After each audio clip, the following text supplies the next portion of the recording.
representatives here from various key organisations in this country.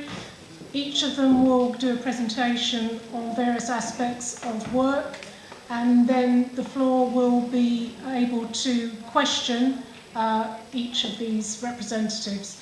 Can I please ask that when you have a question, you put your hand up, and then one of our facilitators will come around with a microphone in order that your translators are able to hear you and to translate your question.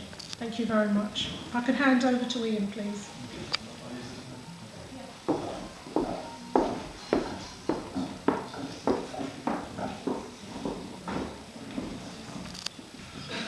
Well, hello everyone. Well, you know what the subject is about. What I'd like to say, first of all, we want this to be interactive, not just having you sleepily rest there. So please feel free at any time to leap in and ask your questions. If you're thinking of asking them questions after the panel discussion, they might have gone anyway. So really just, you know, we're all friends here. Just leap in, and if you have a question, ask it, okay?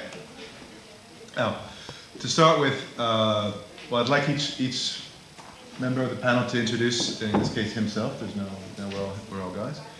To introduce himself and give a brief explanation of who he is and what he belongs to, what why he's here, and so on. What the organisation is, just succinctly, so they know sort of who's who. Okay. Any particular order? Right to left, left to right. Who wants to start? We'll start over here today. Okay. Good morning, everybody. Ian McNab. Yeah. Do you want to say? No, just if your mic is good. Is it working? Okay. Can you hear me all right? Yeah. Okay. Good. Thank you. Ian McNab from the Department for Business, Innovation and Skills, which is a central government department responsible for those three areas, in particular business, as far as we're concerned today. It says there I'm from Local, London and East, which covers this area of Essex. What we have is 6 teams covering England, and our role essentially is to try to help people deliver economic growth. It's as simple as that, really.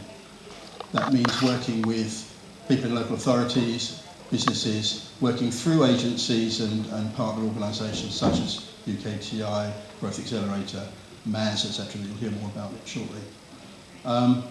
But that's it in a nutshell. It's really, government has decided to kind of step back because of the kind of austerity programme to reduce its own numbers and its own involvement directly in delivery of growth, if you like, but to work through partner organisations. And really our role is to make sure that the structures and the organisations, the infrastructure, is there to enable growth. Principally that means working through local enterprise partnerships, or LEPs. And Zoe's not here yet, but she's from the southeast local enterprise partnership, which covers the whole of this county of Essex, the whole of Kent, and the whole of East Sussex. It's the biggest one in England, basically, which brings its own issues. But those are that's our position. We're standing back at government saying, is the landscape out there right, and do we need to tweak it at all to deliver economic growth? So I'll stop there for the moment. Good morning, my name's John Scott. I work for an organisation called Growth Accelerator. This was mentioned by my colleague a couple of minutes ago. Growth Accelerator is a government initiative which was set up just over 2 years ago, basically to say if we want the UK economy to grow, we need to support businesses and help them grow quicker. If they grow faster, then they will generate more revenue, which means they will pay more taxes, which means they will help the UK economy, and more importantly, they will create more employment. And so the Growth Accelerator exercise is relating to finding 27,000 small businesses over the course of 3 years, and we're now just starting our 3rd year, and we're on track. And these businesses, it is looking to see how they can be helped in order that they can grow more quickly. By growing more quickly, they will then generate more employment, they will generate more business for the UK economy, they will pay more taxes, which helps UK Limited. Thank you. Good morning. My name is Pat Smith. I work for UK Trade and Investment. The function of UK Trade and Investment, or UKTI as we're better known, is to help companies get into international trade. The key plank of the government's post-recession strategy to grow the UK economy is to get our companies here to get customers outside of the UK. So we employ advisors who go and visit the companies and work up an export action plan with them, and we've got a range of support which I won't go into now, but to help the companies to actually get customers outside the UK. We're trying to move from a position of about 1 in 5 companies at present trading outside the UK, but trying to move to a position of 1 in 4, and that represents about an additional 100,000 businesses to achieve that. Thank you. Morning, my name's Alec Williams. I work for the Manufacturing Advisory Service, supporting these two gentlemen here. The Manufacturing Advisory Service has been going for something like 11 years, and we're now on our 4th version of it. So over a period of time, over the last 10 or 11 years, it's evolved to try and meet the needs of the UK economy. What our focus is to encourage the development of small to medium-sized manufacturers across the whole of England, to try and grow those businesses so that number one is they become more profitable and sustainable, and number two, they employ more people. And certainly in our current version of the Manufacturing Advisory Service, we're very much trying to encourage innovation. So whether that's to do with developing new products or whether it's enhancing the services that you offer your business. And I think we play a very key part in terms of trying to increase exports. We work very closely with UKTI because it's recognised that manufacturing in the UK actually does make quite a large contribution to exports as well. So that's the Manufacturing Advisory Service. Okay. So that's fairly clear. Hopefully our friend Zoe will get here soon. As you know, there are 5. This whole conference is oriented around 5 in your handy handbooks. There's this thing. We picked this up. It was actually from an event organised by the G20. So there are 5 general themes. This will orient our discussion today. This idea of coordinated support, so you're looking at mentors, clusters, things like that, incubators rather. Access to funding, something of no small importance, I think self-explanatory. The issue of tax and regulation, affecting that. Education and training, which we've talked a lot about so far in this project. And entrepreneurship culture, which is a big thing and particularly relevant to this workshop. I'd like to kick off, well, first of all, to focus it. What we want to look at is how to make a difference. These are mostly people from local authorities or organizations that are rooted locally or regionally. So from that level, what can they do to make a difference? And with a view to doing that, understanding what it is exactly that you do in concrete, practical terms, with a view to them going back to where they're from to see what they can then do in the light of that. Would you like any preferences for picking one of the themes first? Do you want to go with? I'll talk about mentoring.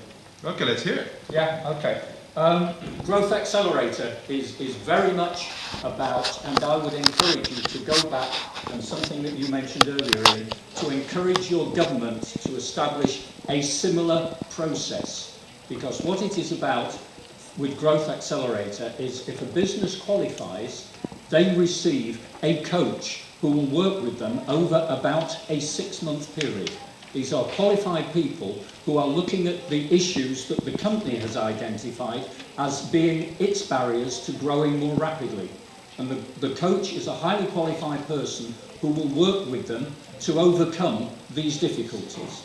In addition, the members of the company are invited to attend 6 half-day business development workshops, again covering the latest business development themes. So the managing director or one of the directors of the company can understand how businesses have developed and what are the strategies that are most appropriate now.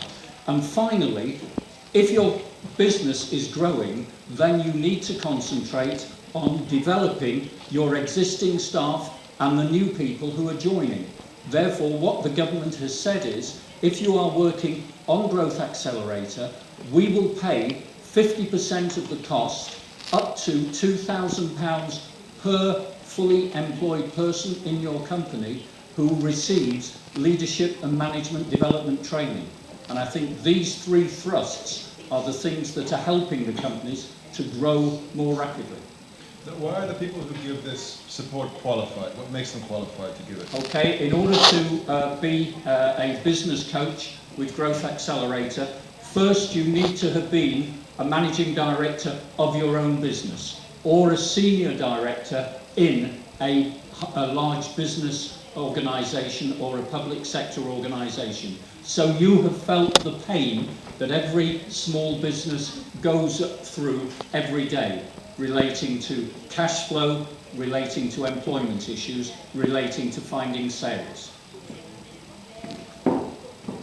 Wait for the mic, huh? Because the preference. Is it on? Yeah. Well, thank you. I just was wondering, how do you motivate those advisors? Do they get any compensation, financial compensation? What's the model?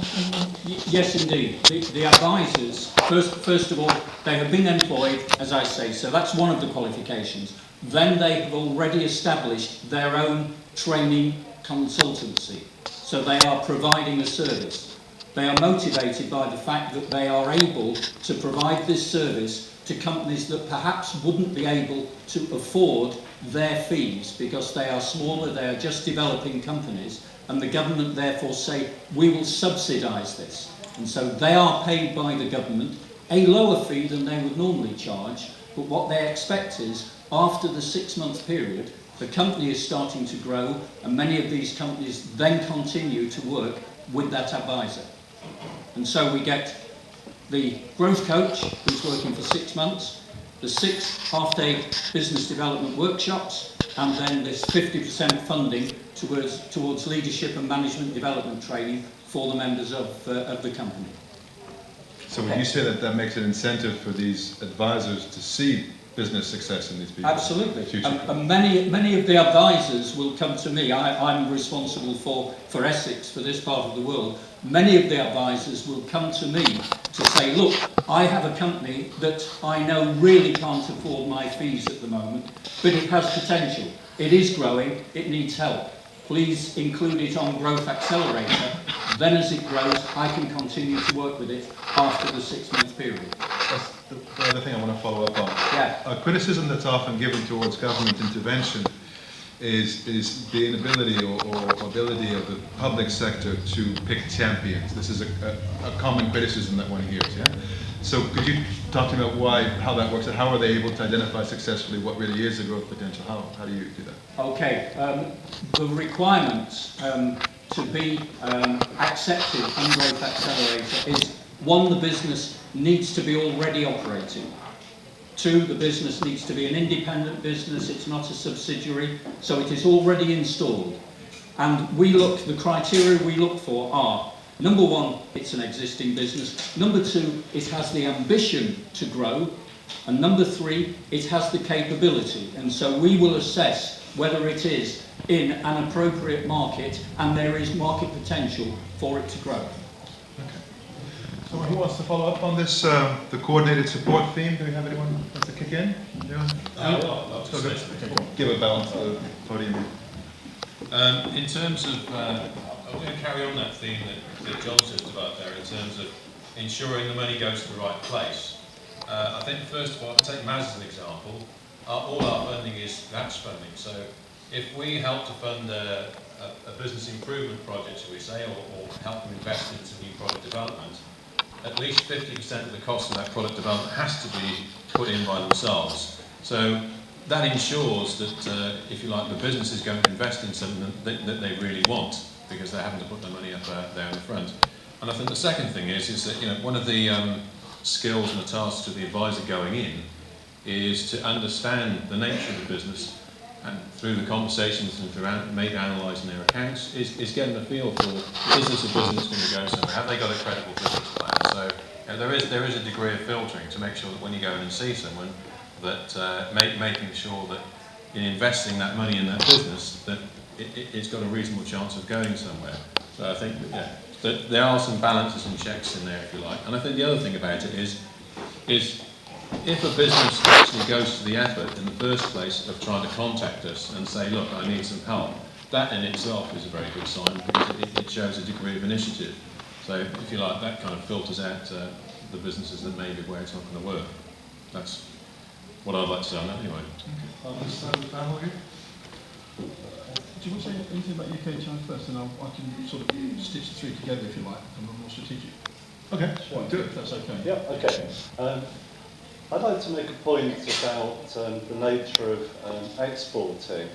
Historically, when I go and see a business, or say I'm on an exhibition stand, as I was many days last week, I'll say to a business, well, have you thought about exporting?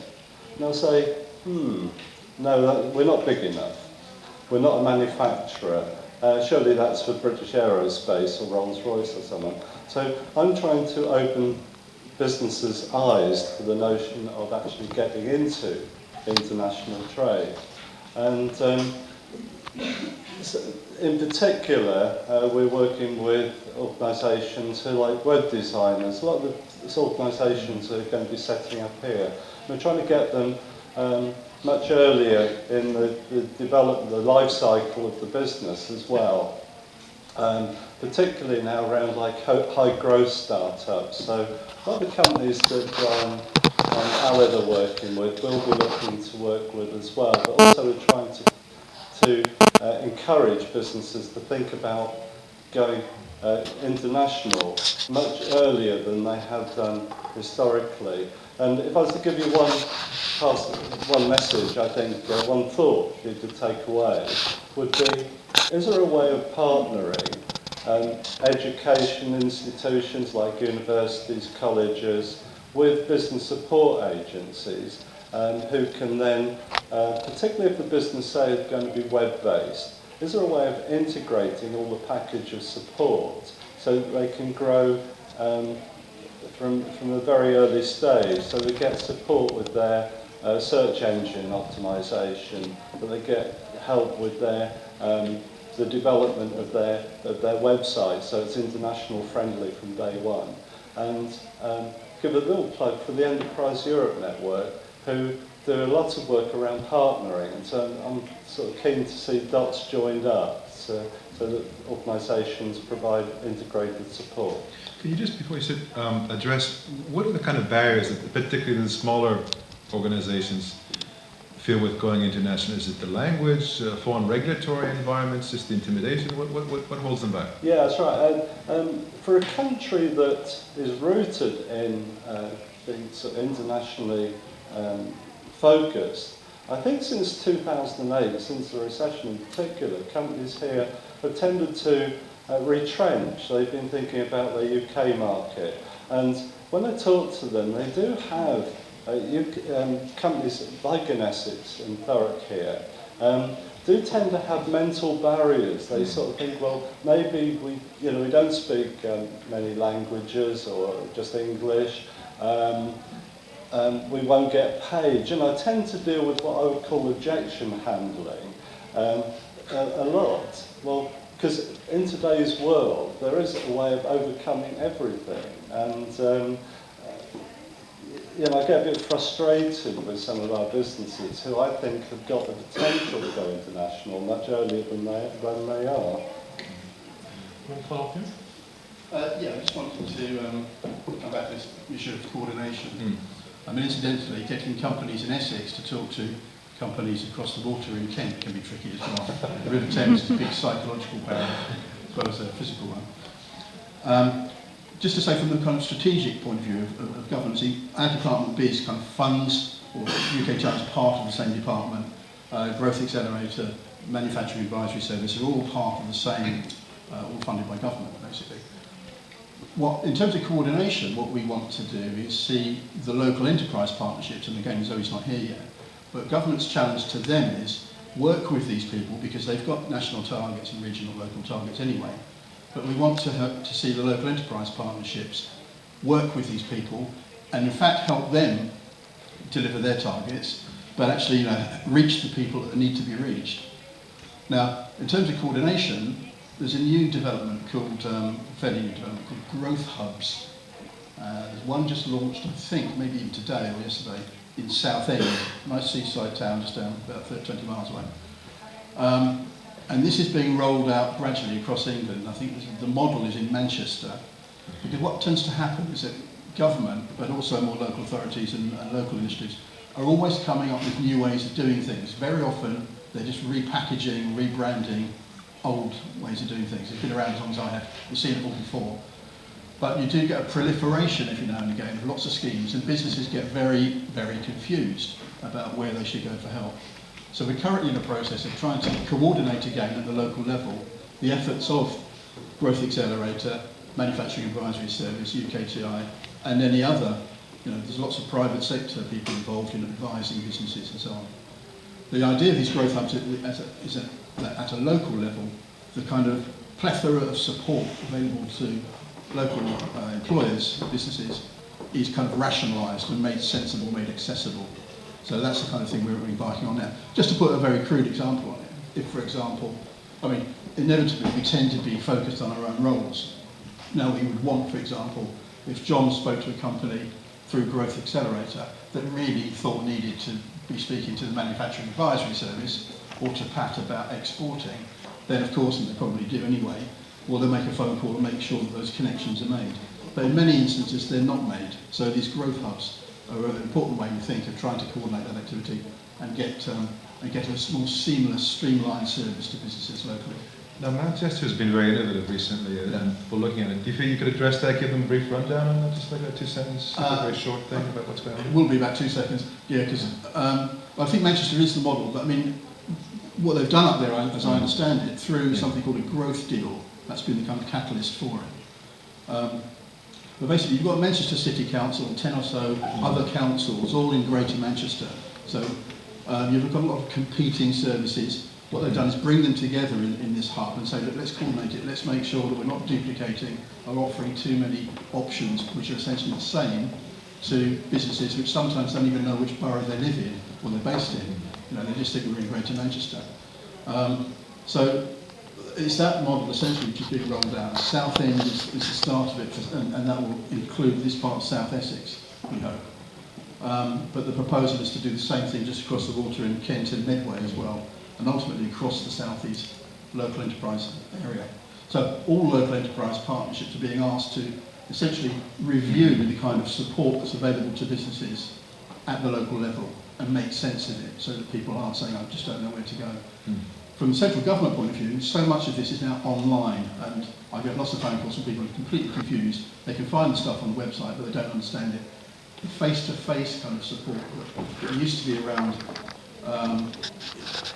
is not so much there anymore, except through people like these guys. But some coordination there is definitely necessary, and that's what we're moving towards now. Okay. Let's move on to one of the other topics. Would you prefer tax and regulation or access to funding? Yeah, Access to funding.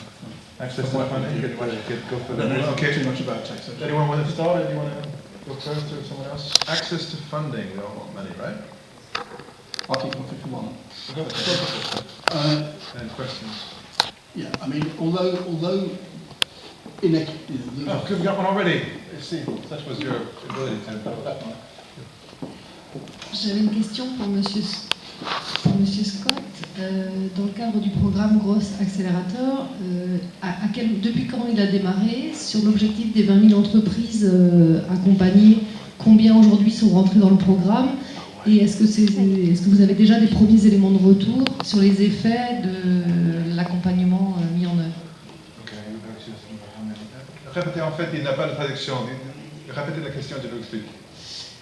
Est-ce que vous avez... Combien d'entreprises aujourd'hui ont été accompagnées dans le cadre du programme sur les 20 000, et est-ce que vous avez déjà des premiers éléments d'évaluation de l'effet sur leur propre développement?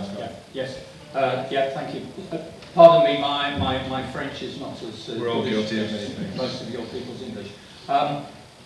From the 27,000 companies, we are now at approximately 16,000 companies across England who have benefited from this service. The reports that we have in terms of their growth, if one looks at companies that are operating and the figures where they would say we have grown this year by 3% over last year, companies that have taking advantage of Growth Accelerator, their figure is we have grown about 10% over the period of time. In terms of employment, similar example. Growth of companies who haven't yet benefited or did not know about Growth Accelerator. They've shown they've probably had 3% growth in the number of staff since the recession. With Growth Accelerator, again, the number is closer to 10%.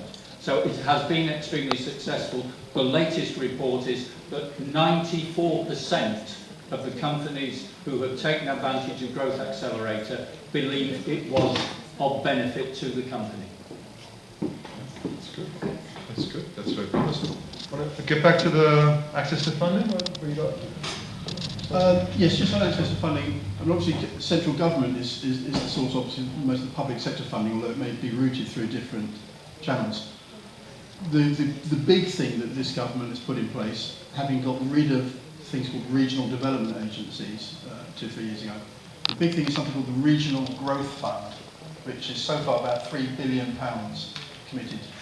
And that's really about delivering economic growth or adding new jobs in particular, whereby companies can bid for public support so long as they're putting in quite a substantial amount of private sector funding into new developments. Typically, it might be something like a company saying, we want to open up a new factory on a brownfield site in Birmingham, let's say, but we can't quite afford to do it.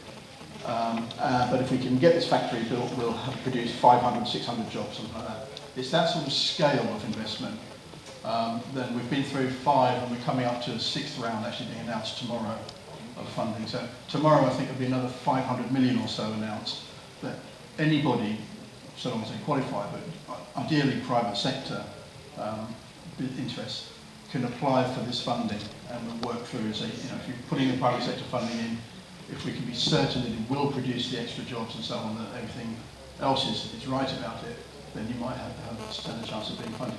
It is very competitive, so typically we get about 5 or 6 times as many applications as actually can be funded. And sometimes it's local enterprise partnerships or local authorities can bid as well, because they've been doing things which are aiming to support very small companies. So there are a number of schemes around where there are access to finance schemes, for example, to SMEs. And again, these guys will know about that and probably be advising companies in some circumstances about the funds that are available at the local level. Anyone else like to address access to funding? Well, I can mention the type of grants that we Because we have other topics we want to quickly. Yeah, sure. For companies that want to get into export, we offer a range of grants to help in the form of, we could give up to £5,000 to help go and research a market. We offer help with going to trade shows, and we also help with a review of their website and literature. Relatively small amount, but it is fundamentally just a review, so it's £250 that we give to a company, all on a match funded basis, because it wouldn't be right for the taxpayer to bear the full brunt of the cost, so we expect the company to contribute. Any comment about the issue of tax and regulation? Often a comment you hear from a local or regional level is that this is established at a higher level of government, and what can they do? Are there any thoughts about what a local or regional approach to tax and regulation can be about? I don't know too much about this area, to be honest. But one thing I will just highlight is enterprise zones, where, I mean, the rhetoric from government is around Britain is UK is quite an easy place to set up a business. I don't know myself whether that's true or not, but many people do say that, and it's quite simple to work out how to set up a business, how to start trading. Taxation is much simpler than it used to be. The regulatory burden is as light as it can be. I think government will be interested in removing those burdens where they can. One of the areas, there are a number of areas where it's easier to set up businesses because there are tax incentives or business rate suspension, etc. And there's a number of those around the country called enterprise zones, where these are specific areas where government is trying to get growth in. There's one just up the road in Harlow, about 20-25 miles away, which is a kind of overspill from London town. It was very big and successful and full employment in the 1960s and 70s, but has lost a lot of manufacturing and is now relatively depressed. And we're trying to get more growth back into there by encouraging companies to move into the town. Another one over in Kent at Sandwich, where Pfizer used to be very big employer, but have scaled down enormously. And there are about 20 of those around the country. But those are the specific areas where whatever regulatory or tax burden applies nationally, it's kind of easier in those areas, and that's where we're trying to get particular growth points. Yeah, the UK is a reference, I think, for tax regulatory. Yeah. How do you manage? Wait for the mic for the interpreters. I'm sorry, I just wanted to ask, how do you manage to comply with the EU competition regarding these zones? Because if some tax reductions, there is obviously a problem with the EU law. They have to meet state aid regulations and so on, so it's not complete, you know. Oh, like an Asia. It's within certain limits which meet state aid regulations. Yeah. For some big companies, it's not very much of an incentive. It's something like £55,000 per year is the maximum that you can save. So it's something about £2 million over 3-4 years. I couldn't put it to you in institutional legalese, but what you get is you're allowed to support regional areas that need development and things like that, so you would work it out roughly along those kinds of lines. Just one thing that suddenly occurred to me talking about this is that I've been talking to several SME manufacturers literally in the last week that the R&D tax credit situation as far as the UK is concerned definitely has been a help to innovation.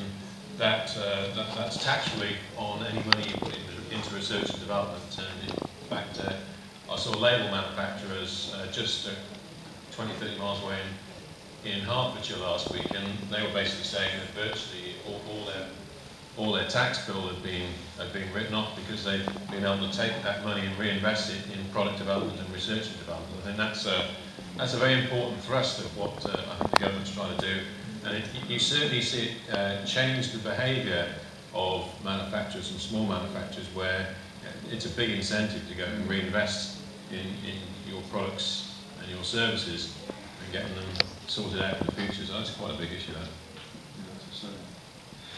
We've got two more topics, but time is doing what it is. So we have education and training and entrepreneurship culture, which kind of bleed into each other. So I'll throw them out together and let you address them. So entrepreneurship culture and education and training. Who wants to dig into that? Of course, there are questions also. I'll say something on education and training. Yeah. I mean, the really big thing for education and training, as far as the government's concerned, carry on from the last government, is something called apprenticeships. So the number one priority is to get young people into work, or into training, or ideally into work, as it has been 20, 30 years after I've been involved in this stuff. The same issue is still there. How do you get young people to come out of school, sometimes without very good qualifications, to become effective in the workplace? A lot of employers say that it's not just the skills, the actual vocational skills are important, but it's the ability to actually turn up on time or to turn up every day, and that sort of thing. A lot of sort of employability skills and so on. We hear that an awful lot from employers. But essentially what we've got is, of course, there's a university system, there's the further education colleges. There are about 15 around this part, within this local enterprise partnership area. And an awful lot of employers are training people themselves. The apprenticeship program is being reformed at the moment because many employers say it doesn't suit what they require. It's quite controversial, some of this stuff, but essentially where people are doing a sort of fairly standard framework, as we say, to become, let's say, a carpenter or a plumber. What's happening, the direction of change at the moment is that those frameworks, which are sometimes quite bulky and detailed, are being kind of removed gradually, and we're getting to much shorter, sharper statements of competence in the workplace, which are defined by sometimes individual employers. And the idea is that you should be able to represent the skills that young persons acquired on just 2 or 3 slides of paper. That is quite controversial, but that's the direction of change. It's very much in the direction of getting young people to do what is actually required in quite specific employers in the workplace. If you like, a little bit of a move away from the learner centre towards employers. Just to follow up on that, we're here in Thurrock, so the Port of Tilbury has done some very interesting work like that as well, because they complained about these apprenticeship frameworks not matching what they needed, so they developed their own courses in partnership very effectively. Those of you who are in Kaiserslautern, was there action here? Okay.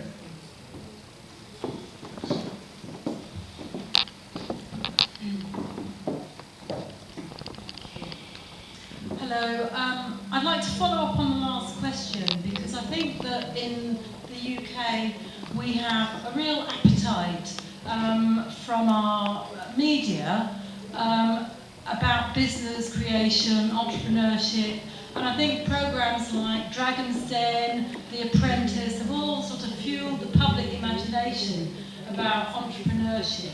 And what I wonder is, what sort of conversations is Biz having with Michael Gove about the need to ensure that that sense of entrepreneurship, careers, young people doing things for themselves is being fed through the school system from a very early age, because it's quite normal for young children to talk about what they want to be when they grow up. So I think it's capturing that, and how do we feed that and ensure that it takes place before they reach the sort of disenchanted teen years. Okay, I can't answer the question directly, but I don't quite know whether those conversations are happening specifically around that. But certainly the two departments do speak together around issues, and quite often, frankly, is some tension between them. Is being seen as more interested in equipping people to work in the economy, if you like, and work for employers. And the Department for Education, Michael Gove's people, being more concerned with more academic pursuits. Now, there has been, I know, some disagreement here and there about the curriculum in schools, for example, where Biz would like to see, I guess, some of the more entrepreneurship, amongst other things, in there, but it can't be fitted in according to the Department for Education. So I think they probably do talk all the time about it. I don't know about the personal relationship between ministers in those two departments, but I'm sure it would have come up, and the people would have sought to address that, even if they haven't got anywhere yet, or far enough in terms of getting entrepreneurship into schools, which I think is probably the case. Just add to that.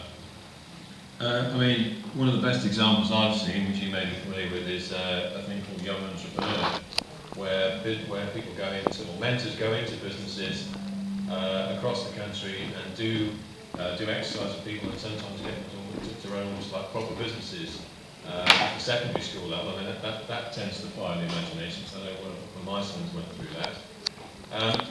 Coming back to the skills, I think that when I go around talking to engineering and manufacturing companies, particularly engineering, they have, sometimes it depends which area you're in, but they have trouble recruiting apprentices and trainees into that area, particularly if you're in an area that's, let's say, in a relatively high employment area. And a lot of the southeast of England is that. A lot of people might want to go and work in the city or the financial services or whatever, or in the service sector in London, because it's a big book. So there's a big selling exercise to be done with school kids in terms of making them realise that, for example, careers in manufacturing or engineering, or maybe other service sectors outside of what they might be aware of, have really got something to offer. So that's a big issue in terms of trying to make people aware that there's a career to be had there. You're not, when people talk about engineering, they sometimes imagine somebody that works in a car mechanics and has their hands knee deep in oil all the time. Now, there may be some jobs where that's the case, but for a lot of engineering jobs in modern and advanced manufacturing, that's not the case, and it's a very good career. But people certainly don't realise that. So from an educational point of view, there is a need, I think, for manufacturers to go into schools and actually talk to students about what's on offer, show them what really happens, and maybe get some relatively young people working in their businesses that have gone through apprenticeships to almost sell the idea of going into work in manufacturing. I think it's very, very important, because there's a lot of misperceptions about these jobs. Just very briefly, that kind of thing does go on. There used to be things called education business partnerships, which used to be funded by central government, but it's not funded centrally anymore, which is anything like the same extent. So we're trying to recreate that sort of thing on a fairly ad hoc basis, but encourage local enterprise partnerships among others to do that sort of thing, and demystify manufacturing, engineering, and lots of other sectors as well, where kids just aren't going into them, because it's much easier to sign up to do a hairdressing course or an office course or whatever it might be. Want to close up with any comments here? Entrepreneurship culture is a very sort of vague thing.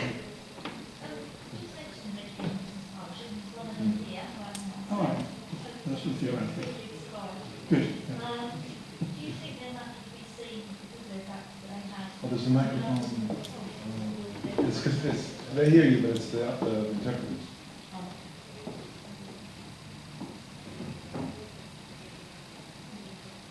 Education and business partnerships have for many years linked employers in education, brought employers into the school and college workplace of learning, and do take on students out with employers. And it's a very robust method and with a good reputation. Do you think then they will be seen, the ones that have definitely a pan-London approach, as a viable collective group with enough strength to be supported again? I don't know, to be honest. What we're seeing at the moment is the beginning of what hopefully will be a transfer of funding to the local level through local enterprise partnerships. They've been asked to decide what the priorities are for growth. And in the southeast local enterprise partnership area, education is one of the big barriers. Because although it's the most prosperous part of the UK, after London, probably, in sort of absolute terms, the actual skill levels in this part of the country are quite low, below average. And education is seen as a really important issue. So, in a sense, it's there for the local enterprise partnership and its partners, which include obviously business and local authorities mainly, to make the case that that's where the investment ought to go. And obviously a lot of people would argue that the earlier you intervene, the more you could do early on to avoid problems later, the better. But I'm not sure that the government's quite yet in a position to say, or where it wants to say, yes, let's recreate a national network of education business partnerships. I'm sure you'll hear before I do if that's the case. But in some ways, the study programme post-16 education did facilitate that non-qualification time that was funded to actually do all this sort of work, where it might be creative and work focused, but there's a tension between study hours and that time at schools we meant to get growth.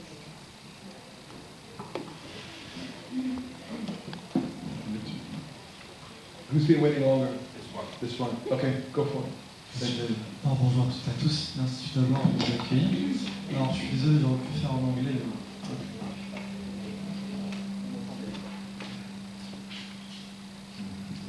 Allô? Alors je voudrais en fait rehausser le débat au niveau macroéconomique. On sait que la macroéconomie et l'économie sont liées, et sans faire de politique bien sûr, mais on ne peut pas faire de choses locales si au niveau national ça ne suit pas. Non, ça...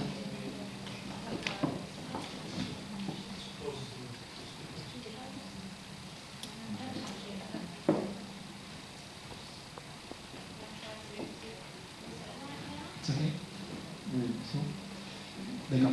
Donc je vais reprendre. Pour relever le débat en fait, au niveau macroéconomique, les éléments macroéconomiques et microéconomiques s'imbriquent l'un à l'autre. Et donc, la question. Oui, la question, je voulais savoir en fait, dans un contexte en fait, de désindustrialisation massive depuis la depuis les années 70 et la révolution pâturière notamment, je voulais savoir comment on pouvait ramener l'emploi au niveau déjà au niveau local si malgré cette désindustrialisation en fait qui est massive, on ne peut pas parler d'emploi s'il n'y a pas d'entreprise. Et j'ai l'impression qu'on est un peu angélique à parler d'emploi alors qu'il faut voir la vérité. Il faut voir la vérité en face, en fait, il n'y a plus d'entreprise. Okay. Et quel est le moyen de faire revenir une entreprise?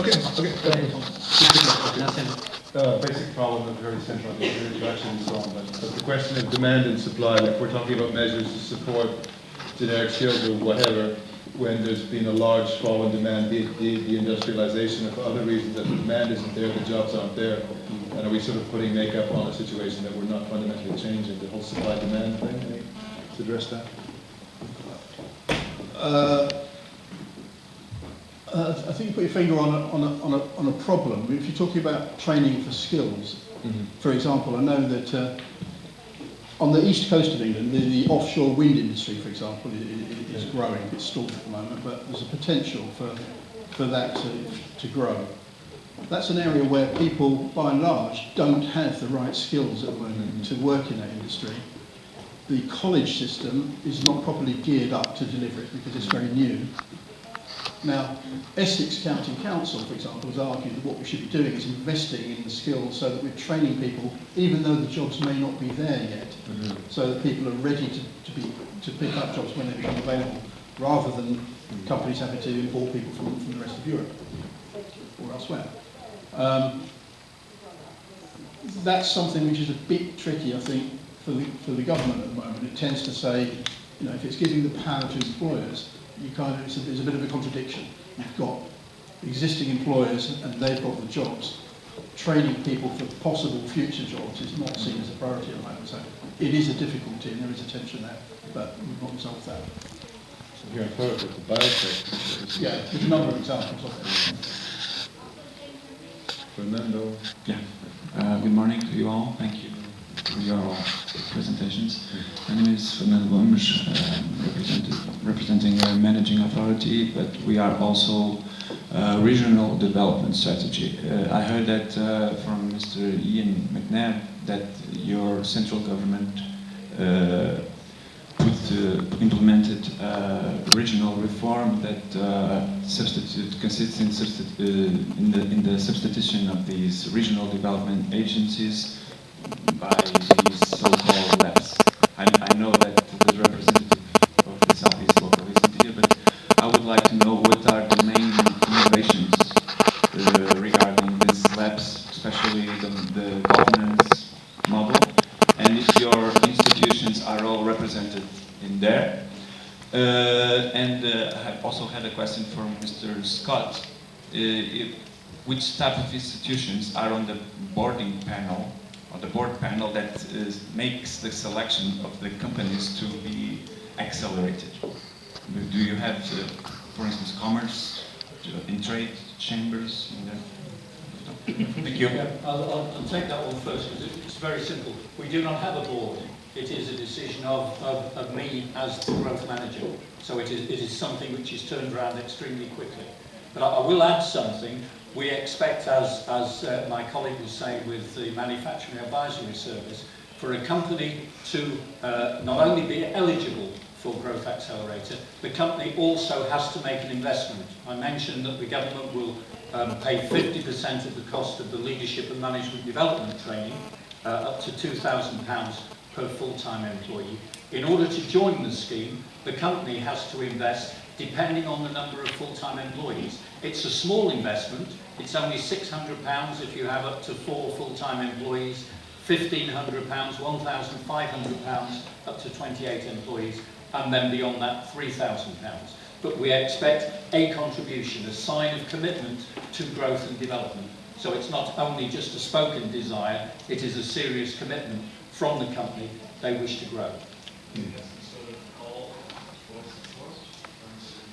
Should I need it, then I can refer back to the central organisation for guidance. Yes.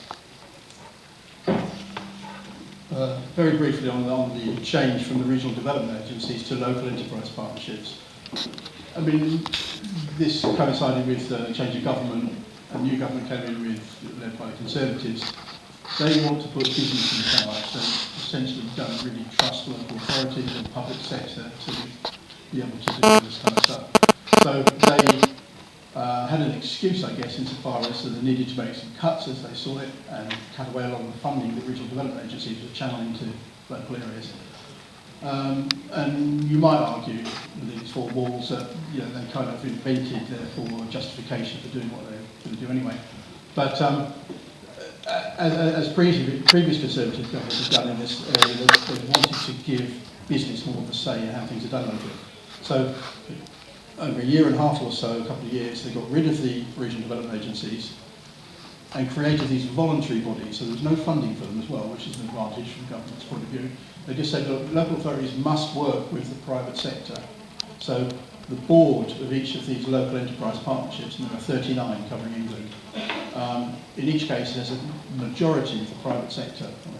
Now, inevitably, the kind of space they're working in means that for individual board members, it might be from a relatively small company, but even from larger, they haven't got the time to do all the work and all the thinking that usually that goes into developing a strategic economic plan for 3 counties in this case. So inevitably these bodies are actually run by local authorities but without any funding. So there's a tension there between local authorities and central government because we're made to jump through hoops. A good local authority anyway would consult the private sector and local businesses, and many would have done so. So there's a kind of assumption that wasn't happening, which may not be accurate. But what we've got, I think, now is a situation where, although local enterprise partnerships didn't have much funding to start with, or none in fact, we're now into a position where we're giving them more funding, potentially. We're about to announce on early July growth deals, which will transfer about £1 billion initially of funding to these local bodies. But it's a moot point. You could ask how far it's really these new bodies and how far it's the local authorities, essentially, because they'll be spending the money in consultation with the private sector. We're kind of almost rebuilding the regional development agency by a very slow, circuitous route, but without, in a rather more chaotic way, I think, to be fair. Well, can you give another perspective? Because he is the civil servant, so he's intractable.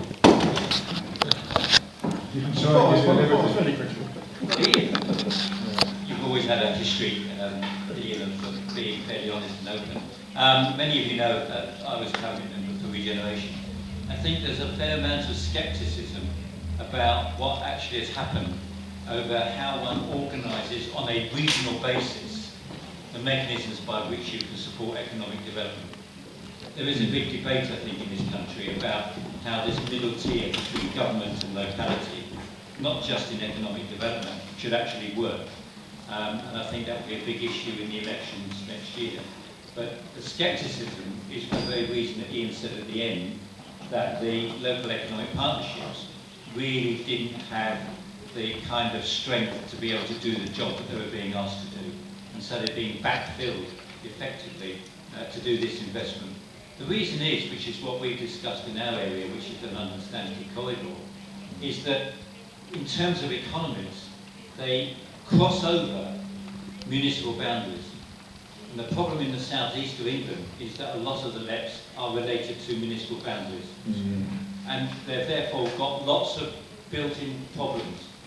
Now, for us in our area, when you come to Enfield, we've got 4 LEPs that cross over with each other: Cambridge and Peterborough, southeast, we're here, London and Hertfordshire. And yet businesses pay no attention to that. And so the regional structure has to relate to the economic structures that exist. And I think that other countries need to think about, and that's what we've seen, how do you relate your economic support mechanisms to the localities, to the businesses, and to all the other agencies. And I don't think that in the UK we've got that right, and it needs to go through another transition. In terms of their functional reality? Yeah, the functional reality, the functional economic area argument has not really bedded in. And it makes it very difficult for everybody to try to manage either government money, how do local authorities work, where we know the detail and know the local businesses. You can't make the lines work. There's lots of good things. I'm not saying we haven't got good things. And actually what we haven't done is join the dots up well enough to get the demand side working. We've joined the dots up and the supply side, to use that phrase, but we haven't joined the dots up between the two as much as we ought to in order to get real economic growth. Okay, we've got to pass on now to the next group, but I'll let you just close up with one comment if you have on what people can do from the local level to make a difference. This is what they're trying to do. Yeah. Well, as I say, I think this government talks about localism. We're sitting in an area which covers 3 counties. As I said, it's the biggest local enterprise partnership in England. And a lot of people in it would say it's far too big. Even some government ministers acknowledge it's too big. And how local is it really? In my view, when you get to things like issues like skills, those are much better explored at a very, very local level. So I personally would see a much greater role, if I'm in charge of policy, for local authorities and whatever level within local authorities as well is best able to develop plans behind which everyone can sign up, because very often people feel things are being done to them. that don't have any relation and don't understand why they're subject to some economic development strategy and policy, which doesn't seem to, they have no concept, no say in, for example. So I think more local, better is the answer in a nutshell. Okay. I would say encourage your national governments to invest in something like Growth Accelerator, because it has been shown to work. And if you don't have companies growing and developing, then they cannot be the employers, and they will not be the ones who can help the young people develop the skills to then establish their own businesses in the future. So encourage your governments to start something like Growth Accelerator. It really does work. So lobbying and making the argument effectively. Absolutely.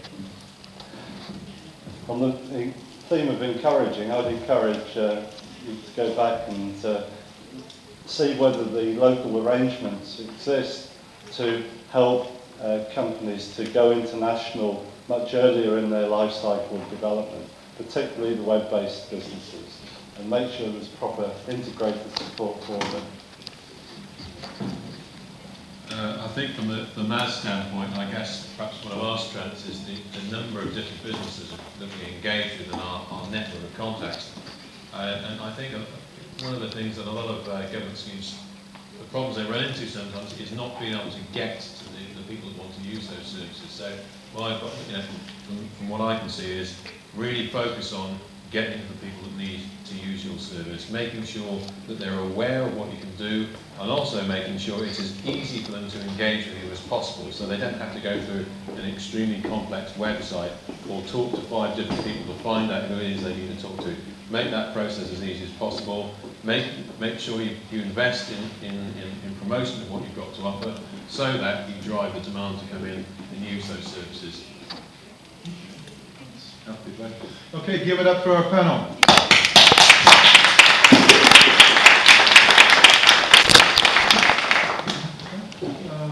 Now we have another panel coming up. Thank you, gentlemen. Okay, we have one more session before lunch, which will be at 12:30. As you can see, it's a business panel, so it's